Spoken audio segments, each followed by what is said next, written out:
Greetings from the Humongous, the Lord Humongous, the warrior of the wasteland, the Ayatollah of rock and roller.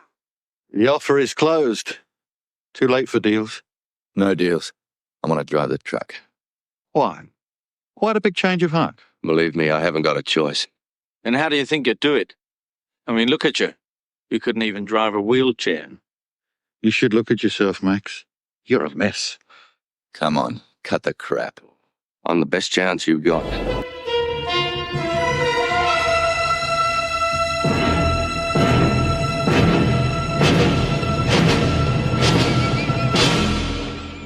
I can't stop laughing. I'm actually continuing, guys, the podcast, the last one, and I'm still laughing for absolutely no reason. He's sober. Well, apparently. You know? Yeah. High on life. Yeah. All right, guys. We're here to talk the film I remember seeing at Showtime, a cable company. I saw it in 83, I believe. This is my first introduction to Mad Max was Road Warrior, because we just knew it as Road Warrior. We didn't realize Mad Max was a film, really.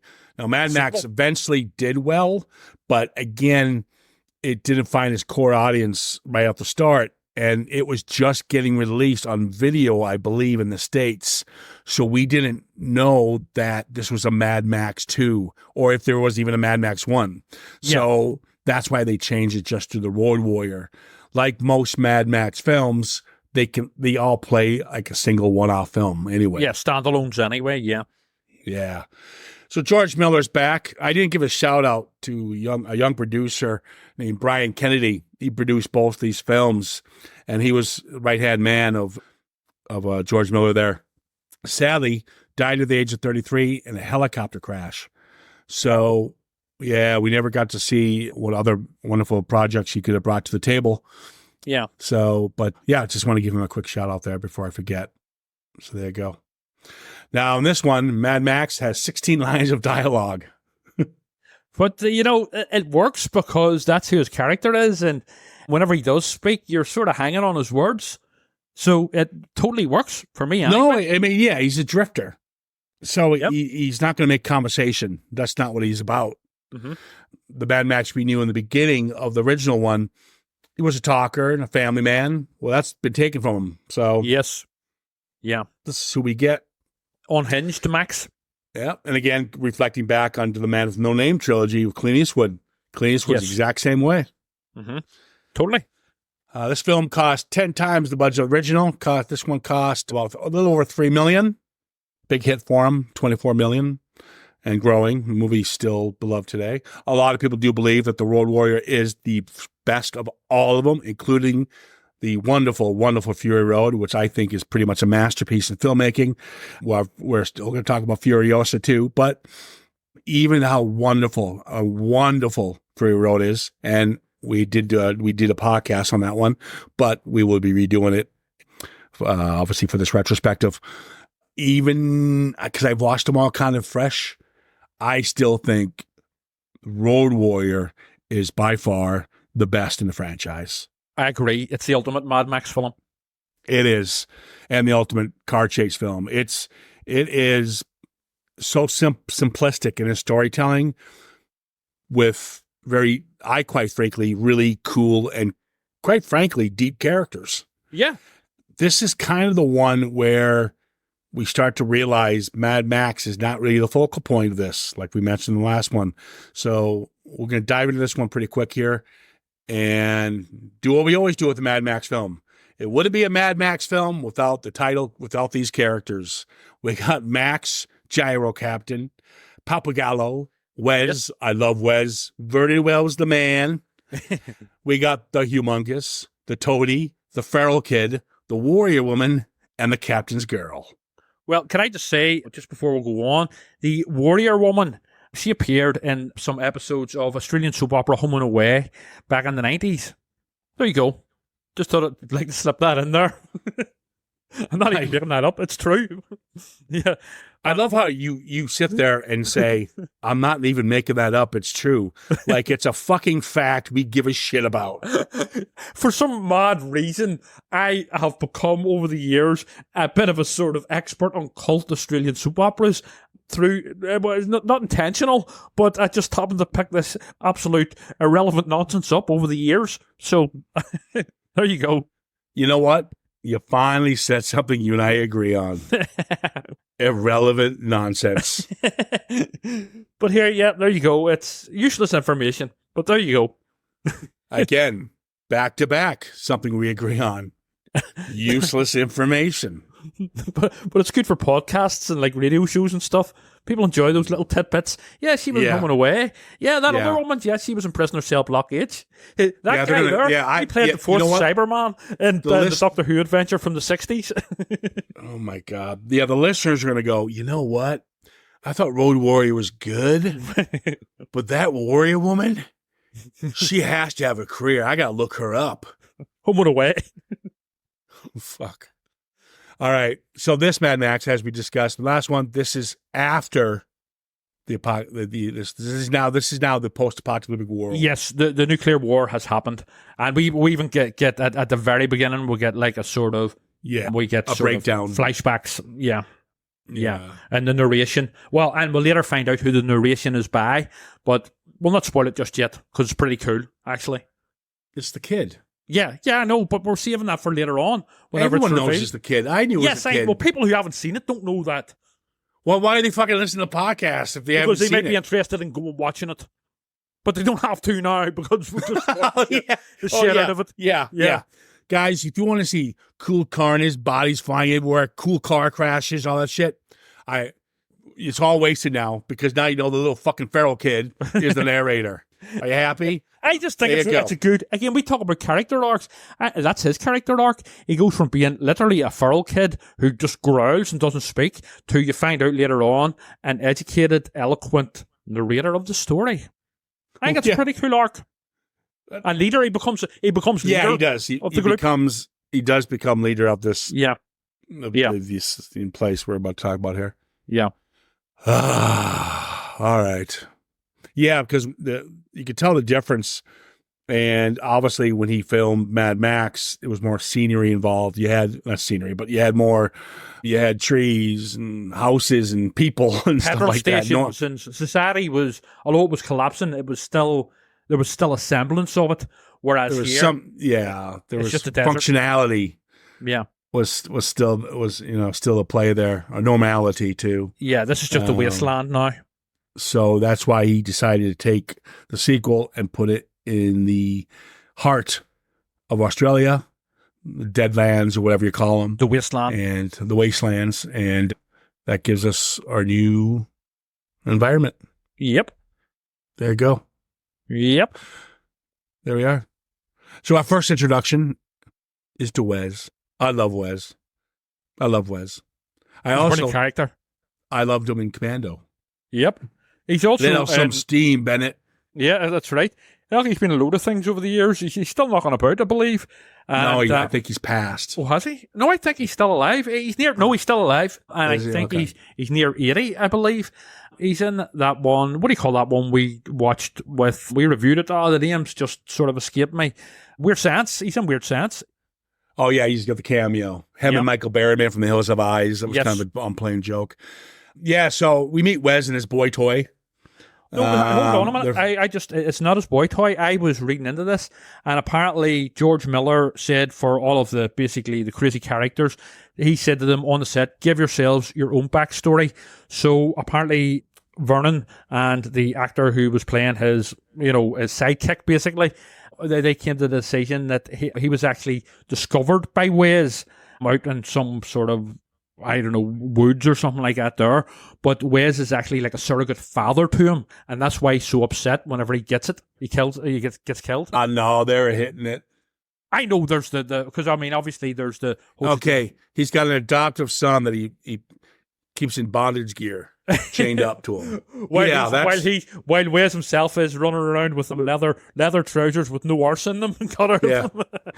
Yeah. Well, in all fairness, that's my normal Saturday outfit. I know that's what you wore to work. Oh yeah, yeah. There's an image we all need in our head. Fuck.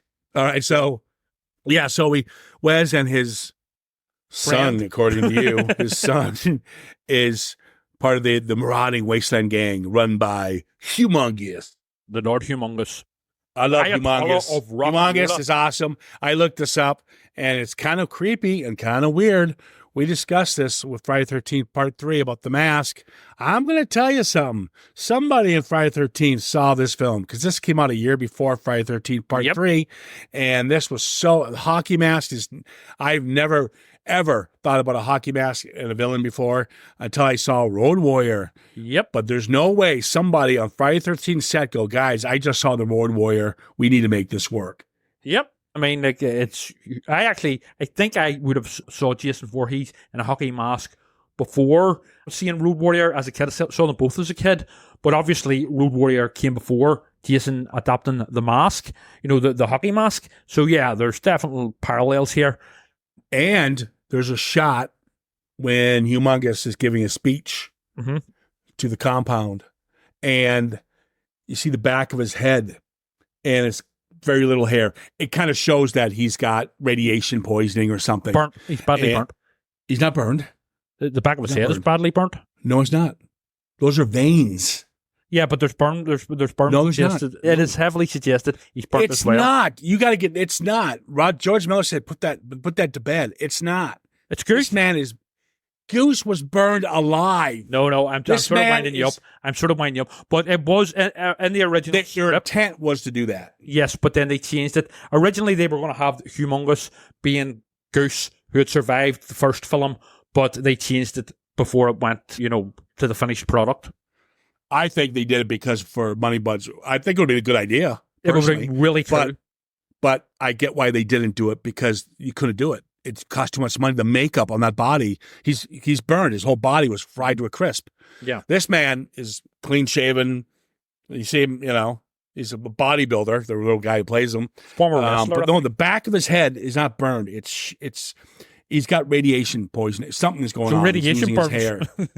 There's no burns. Stop with the burns. If you mention, I swear to Christ, you say burns one more time. Anyway, did you know the Warrior woman was in Home and Away? My point. Can I please get to my point? Please, right, for the love of God. Go ahead. His clean-shaven head, not really clean. He's got, like I said, the little fritz of hair falling out, and his veins are pulsing. You can see it. It's kind of a cool effect. It looks like the back of Jason's head.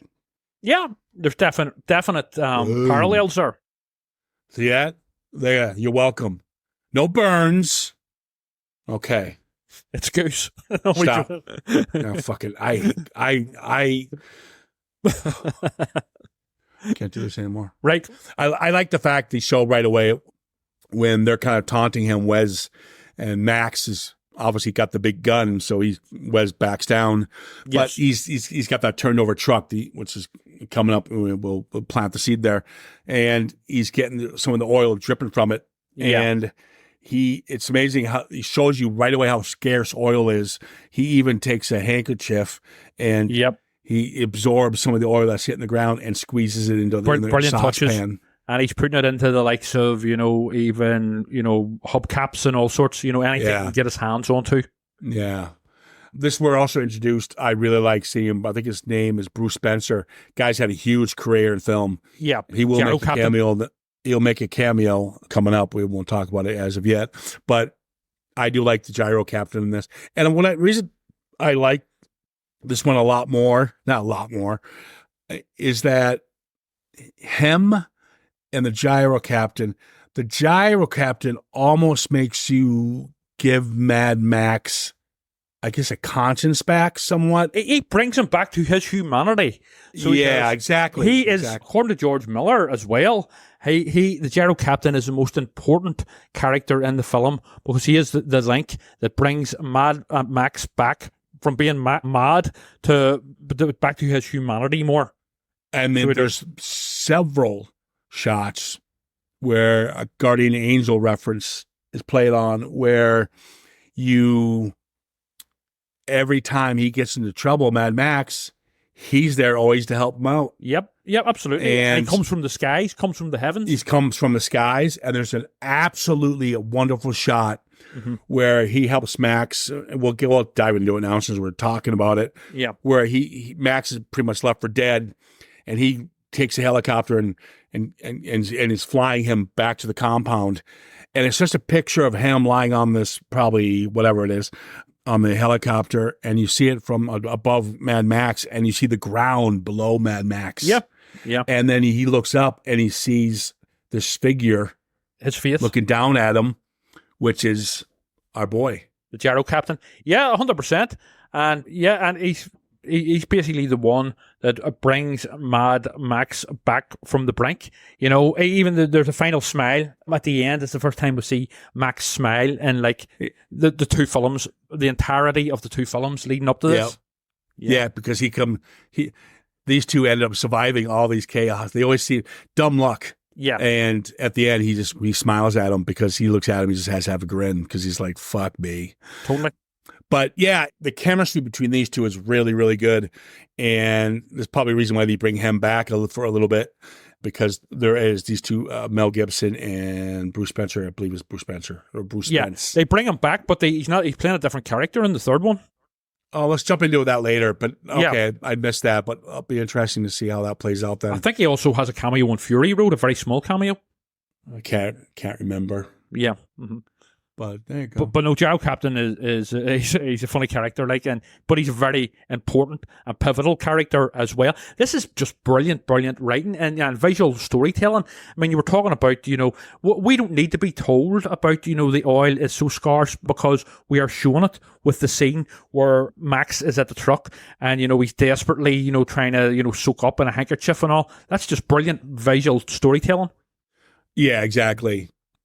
There's no need there's no data dump. Yes. There's no 20-minute exposés. Long-winded speech or anything. It's just done so simply and so effectively with that scene with the truck. 30-second shot. That's all you needed. Mm-hmm. So when we're first kind of introduced to the whole gang, I do like where the compound tries to sneak away, where they'll take a couple of decoys out. Those poor bastards are the decoys. Yeah, the ones who were killed. They send the 3 cars out, and then obviously they're being watched by the gang, and they go after the cars as they come out, and they're the decoys, the real ones leaving. Obviously that car gets ambushed, causing the horrible rape, and you don't see it. I mean, they obviously pull away because George Miller knows when to cut back. Exactly. Yeah, and you'll find it's not gratuitous. We'll find that in the new ones coming up. Mm-hmm. He knows when to pull it back because you don't need to see it. We know what's happening, and it's terrifying. Not gratuitous. Yeah. And that they rape her, they crossbow her. It's like, mother. Oh, it's brutal. Yeah. Terrible. But this is a character you say you really like. But Wes. Wes didn't do that to her. It is Wes. He's one of them. So he is, I believe. He's there. Yeah. He's part of that gang that get them. Yeah. Oh yeah. I like to see Vernon Wells. Not like you who had a hard on for Toe Cutter. Oh yeah. Oh, well, you say no. So we're fucking evens now. You know what I mean? No, we're not evens. No, we are. You love Wes. I'm a fun, charming, good laugh. What, like Wes? You're like a sick fucker from fucking Home and Away and shit. The president of Xbox 5, whatever the fuck that's called. Who the hell even knows? Prisoner Cell Block 8. Get it right. Show it the respect it deserves. Yeah. Fuck. This one's going okay. We were doing pretty good there. No, you just made me go on a rant. That's on you. So we meet the feral kid. The feral kid we'll call him Chaka. Yeah. When I grew up as a kid, there was a show called Land of the Lost. Yeah, and there's a little caveman boy called Chaka. Right. This kid looks just like him. So we're going to call him Chaka. Chaka, right? Yeah. All right. Okay. I like his boomerang. So we meet Humongous, right? Brilliant speech. He gives this big speech. And here's the funny thing is, he's the complete opposite of Toe Cutter. Oh, no, Toe Cutter was just to talk sense. That's my point. Toe Cutter was a fucking lunatic. This guy is clearly educated. Yep. And he talks a lot of sense on the face of it. not saying that's what he does in reality. And he's being polite. He actually is like, hey, listen. And here's the funny thing is, I believe him. I think he would have let these people go. He's honourable in his villainry. Now, he probably would. He would have had, his dogs. Well, he would have might have had to unleash his dogs of war, as he calls them, the likes of Waze and stuff. And I love later on. Well, I don't know. Maybe he wouldn't have, because he does have to control Waze at times, and even at one point puts him onto a leash, like a literal dog. I mean, yes, he's got issues. Genocide, rape, no shit. Yeah, car chasing, slaughter, torture. Yeah. Oh, so so there's another one you like, right? So you've got Waze, and now you've got Humongous.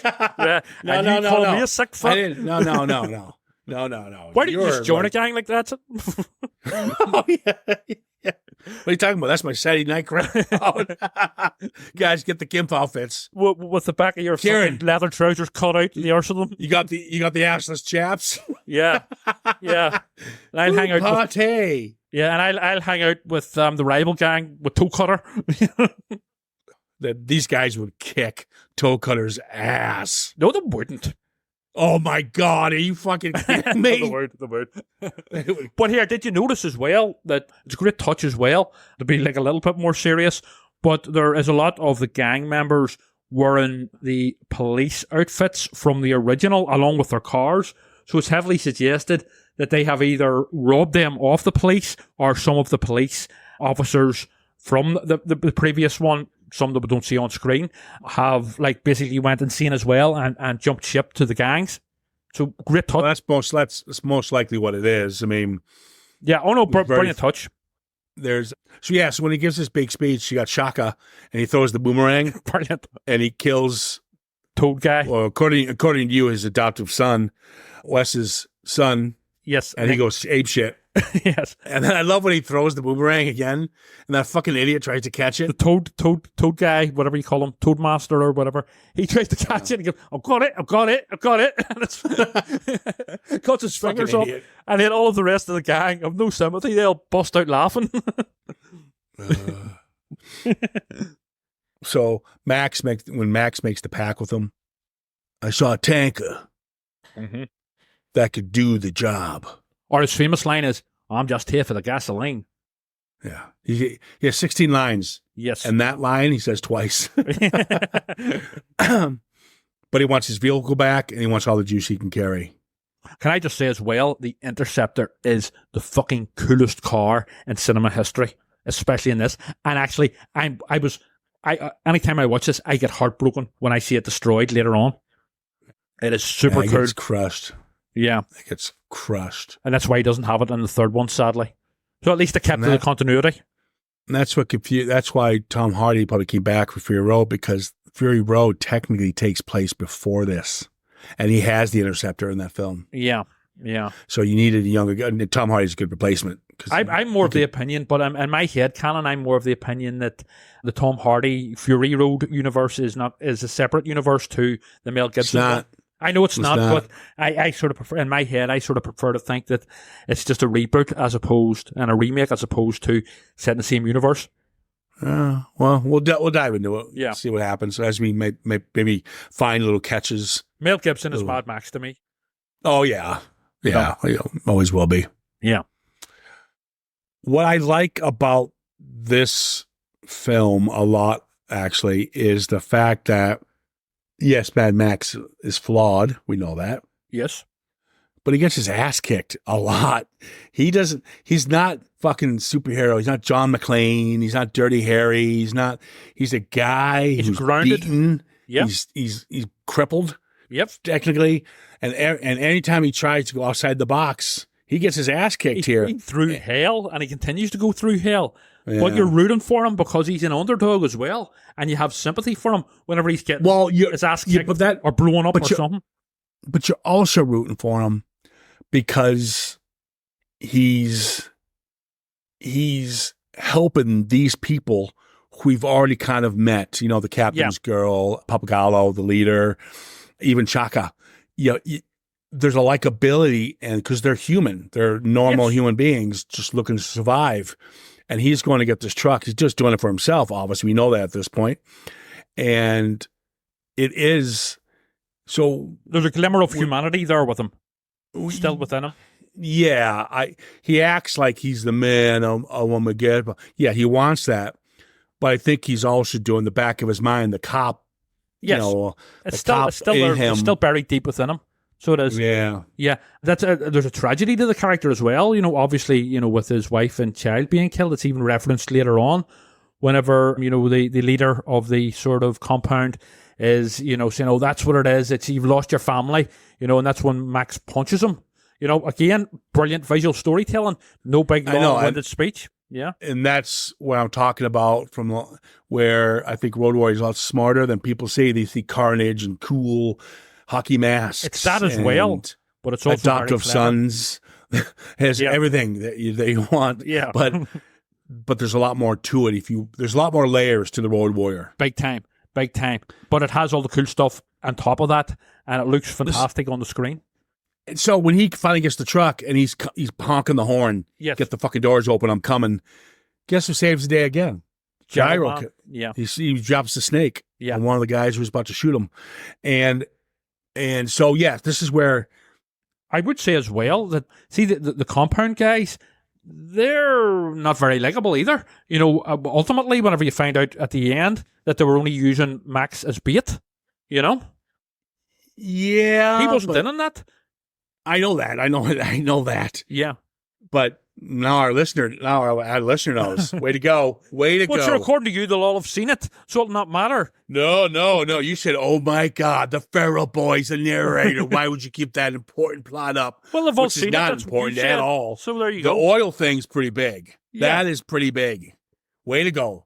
You have our young listeners who are probably 12 or so. They've all seen it. I hope there's not 12-year-olds fucking listening to this podcast with your potty mouth. They're listening, and they'll be like, fuck, man. Yeah, Ciaran, he really wants me to watch this film. I hope there's no twists. Boom. Little Jimmy's listening to us right now, probably in Pennsylvania. And one of our new listeners is crying his heart out because he knows the twist now of Mad Max. Way to go. And saying that, when I was 12, I was watching nice films like, Hellraiser and Evil Dead and stuff, and things like The Road Warrior and the first Mad Max. So when you're in 12, you were in fucking padded cell somewhere, you fucking freak. I was literally Jason Voorhees. Wow. Yeah, so when he does go back and he says, no, they all hug him. Oh, I really appreciate everything you've done.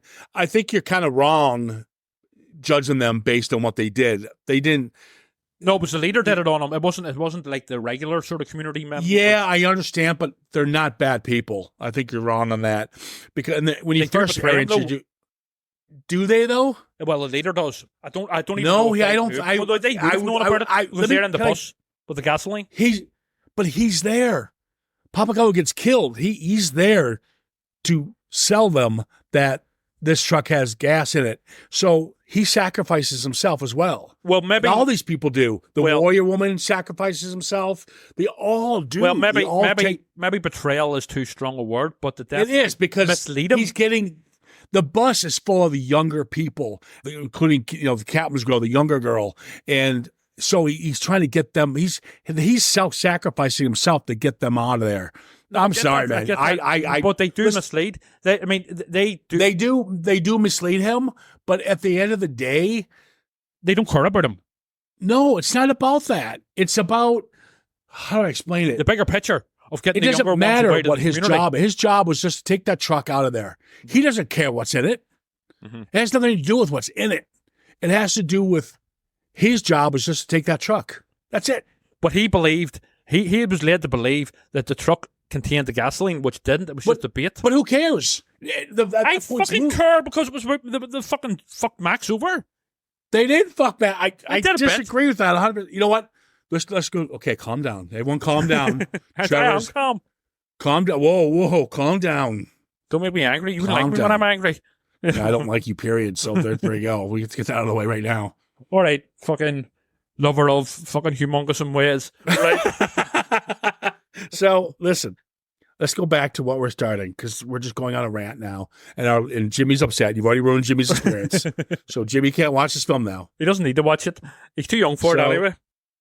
when you first meet the people in the compound, all right, they're kind of assholes. Now, I get that because he's an outsider. When he does come back to back up his word, they're all like, oh, you're a hero. And then he's like, whoa, ladies, that's it. I'm done. I'm not doing anything else. And that's when you're talking about when Papagallo kind of goes off on him. We've all lost somebody, but we're here to survive. We're trying to rebuild. You're nothing, and that's where he kind of, Max goes off on him. Yeah. But again, when he leaves, the one of the guys goes, let's take his fucking car. He's an asshole. Mm-hmm. Papagallo takes everything back, says to him and says, no, he's an honorable man. He honored his contract. So I respected him, that character. So when he comes back and backs up everything he was going to say, all the townfolk kind of support him. I'm like, okay, this guy's pretty cool. So Papagallo, it's Papagallo that basically, although they would have known about it as well, obviously, because they are in the bus with the real gasoline. But no, I mean, fair enough. But I do love the scene where Max does return and says, if it's all the same to you, I'll drive that tanker. And your man goes, nah, it's okay. I'm going to drive it. He goes, and he gives him this bit of a speech, and Max just goes, cut the crap. And he goes, all right, well, there you go. You can drive it. So when Max does leave, that's when the Interceptor gets destroyed, and they kill his dog, poor doggy. Yeah, I know. The Interceptor and the dog both got it, which really made me sad. Well, I would say I'm actually going to go back on something and actually sort of shockingly agree with you.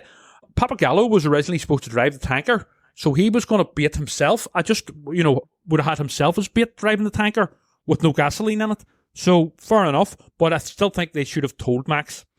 Also, that also backs up my point why Papagallo was hesitant of him doing it, because he knew what the outcome might be. Yeah.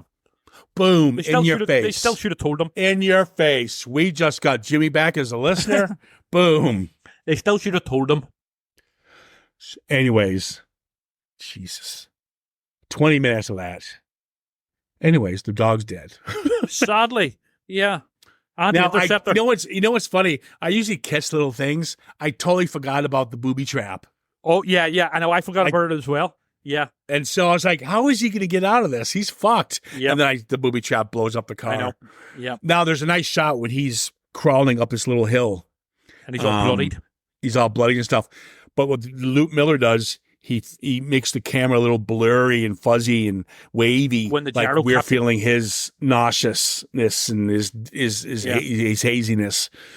It's a nice way of putting us in Max's shoes. Yeah, and then we get that beautiful shot again with the gyrocopter helping them.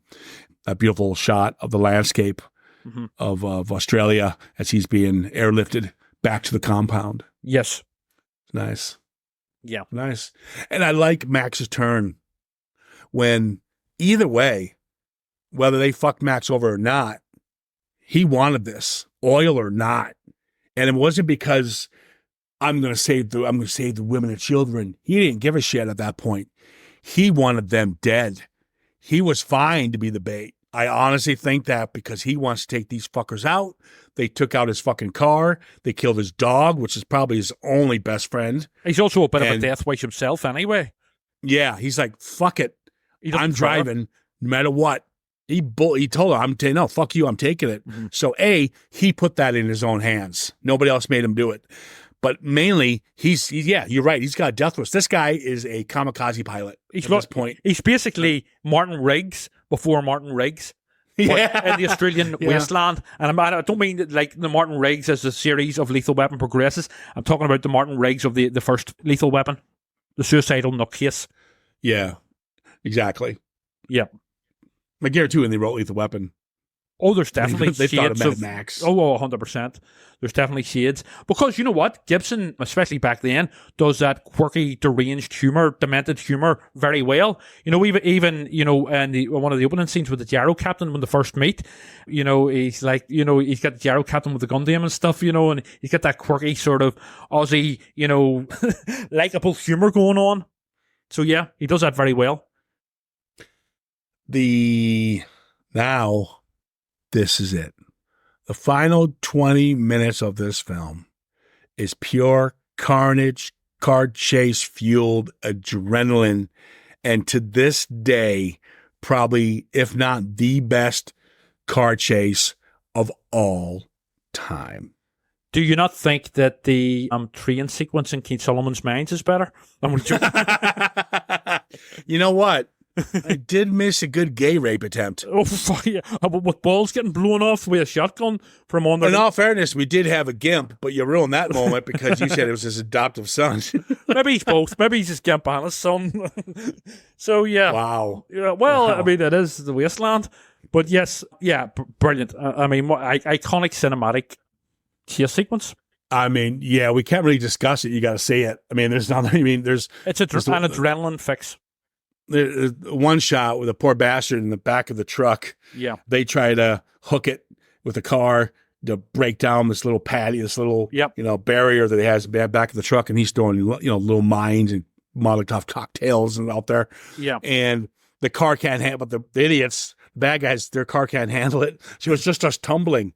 And there's this long shot of this actual truck pulling this sand buggy. Yes. And it's just flipping and flying and flipping and flying. People are in the car just getting crushed. Yeah. It's just amazing. And then you have Humongous coming in. He's got these two poor bastards on the front of his car. And he crashes into that guy that got that back end of the truck. He says, fuck it, I'll take care of it. And you see the blood from the heads of those poor bastards hitting the truck and then obviously taking down the guy in the back of the oil rig. And it's a great shot because the great thing about Miller, usually with this kind of stuff, it's mannequins. You're fast, quick, get it done. This is stunt people. No, this is not a stunt. This was not. What? What part are you talking about? We're talking about the poor bastard in the back of the truck who's throwing Molotov cocktails to everybody. They're trying to get him down. They're trying to pull that apart. So, but it's a stunt man up to a certain point. Up to a certain point, it is. Yes, you're interrupting me. I'm telling the shot, and you're jumping ahead. That's your problem. Go ahead. Oh my God! If this was Home and Away, you'd be like, "Tell me more, Ciaran." I'm so enthralled. Home and Away is even more exciting than this. So that's terrible to prefer. Please. Go ahead. So he's not afraid. Despite it being a mannequin, he pulls it out and he shows it in slow-mo. When the guy's thing falls down and it's on fire because he drops one of the Molotov cocktails on himself. And it comes down and you see the body on fire and it's in slow-mo and it's beautifully shot. Of all this carnage, George Miller has no fear of showing it because he knows he's going to hide that it's a mannequin or something else. You don't notice it. It's just so beautifully shot. It was everything about. And then when Warrior Woman gets it, you feel sorry because you like the character, even though she had a small, very few lines Gallo as well. But Papagallo gets it in the back with the big spear. Yeah. That trident thing. Yeah, and then you got the Feral Boy, which is a wonderful ending because he's in the front. He's going to get the last bullet. Yeah, and they have one last bullet to end this thing, and then Vernon Wells, Wes pops up again. Wes is going nuts. He pops up in the front, and again we get that toe cutter ending. Yep, where pretty much Humongous sacrifices himself. Mm-hmm. He says, "No matter what, you're not getting away." Mm-hmm. And he smashes into the truck head on, crushing, obviously, Wes. Even that shot, it was like so incredible. You saw every piece of the vehicle. Yeah, you know what I mean? The truck flipping over and flipping over and flipping over. And you think, the first time you watch this, you think, whoa, that's it. It's over. You know what I mean? The gasoline is, you know what I mean? It's screwed. The gasoline on the truck, their plan is blown. But then you get the final twist about what's really in the truck. Yeah, they were the decoy, which is funny because they do plant that seed. When I mentioned in the beginning of the podcast, they send out these little decoys, and then when the bad guys go after them, they send out the real van behind them. Yep. So they kind of did plant that seed that, Yep. This, but you kind of forget about it. Oh no, well, reveal it. Kind of. It's more in hindsight that you realize these things. But yeah, Road Warrior.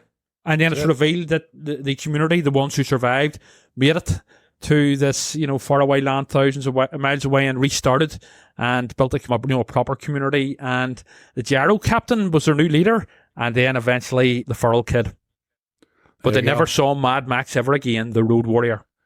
No. But sadly, Tina Turner will. Wow. Not the entity.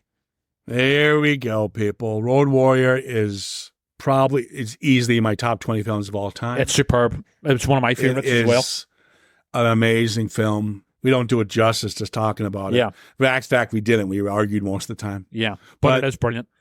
It's one of my all-time favorites. Guys, check it out. And if you, I know you have, and you only listen to this podcast. Apart from little Jimmy.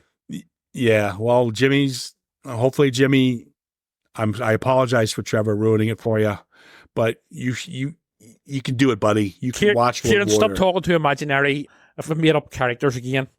You're always so. We'll leave this wonderful Ozploitation universe, this wonderful wasteland, this wonderful grindhouse, raw violence and gritty drama and playful banter to Tina Turner. We don't need another hero. Fuck. There you go. I mean, if a Mad Max has a theme song, we got a problem. And even worse, it was PG-13. And it became Hollywoodized, sadly. And we'll jump into it. I'm going to read a little more up on it to see why George Miller did this. Apparently, I'm going to have to confirm this. Don't say no, yet. No. I'm going to have to confirm this, but I'm just setting it up. Apparently, George Miller only in part directed it. Although he's credited as just the only director on it. Apparently, he was doing something else, and he only in part directed it. But there's got to be something going on. It's almost like what happened to Carpenter with Halloween 2. Yeah. Rick Rosenthal directed Halloween 2. Despite me liking it, rumor has it, it was because he was contracted and it was his baby, he jumped in and did some reshoots and some editing to clean it up a bit. I have a feeling George Miller is a Warner Brothers guy. He's contracted to them at this point. Yeah. He was directing at this point Witches of Eastwick. I think there was something. We'll look into it, and you guys tune in. We'll find out. To be continued. We'll find out what happened with Mad Max Beyond the Thunderdome. All right, guys, thanks for listening. And it's just some good playful rant there. And just hope you just enjoyed it and had a good laugh at our expense, or at least Trevor's expense. No, Ciaran's, Ciaran's. No, they say too charming. All right, guys, thanks for giving us a listen. Give us a shout at CitizenFrame_podcast on Instagram and, of course, Facebook. We'll chat soon, and we will be back. That's all I got. Have a good night.